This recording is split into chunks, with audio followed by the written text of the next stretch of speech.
I Choose You Tuesday, mga mare at pare, may chika tayo sa ating Pinay Beauty Queens. Una na riyan ang reunion ni Miss Universe Philippines Michelle D at Miss Universe Thailand Antonia Porcil. Kasama ang Pinoy 4D fans, sinalubong ni MMD ang close friend na si Antonia sa airport. Matatanda ang naging magkaibigan sina MMD at Antonia habang nasa Miss Universe pageant sa El Salvador. Chika pa ni Antonia, first time niya sa Pilipinas. Kasama sa bucket list niya ang matikman ang adobo at bisitahin ang ilang beach. Natanong ang 4D kung ano ang sikreto ng kanilang friendship.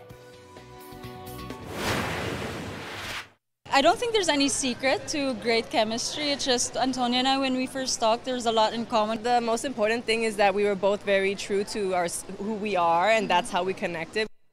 From one queen to another, itinanghal na second runner-up sa Reina Hispano-Americana 2023 ang pambato ng Pilipinas na si Michelle Arceo. All out ang performance ni Michelle sa pageant na ginawa sa Bolivia.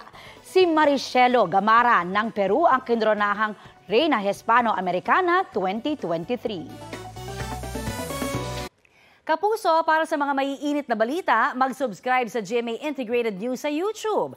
Sa mga kapuso naman abroad, subaybayan nyo kami sa GMA Pinoy TV at sa www.gmanews.tv.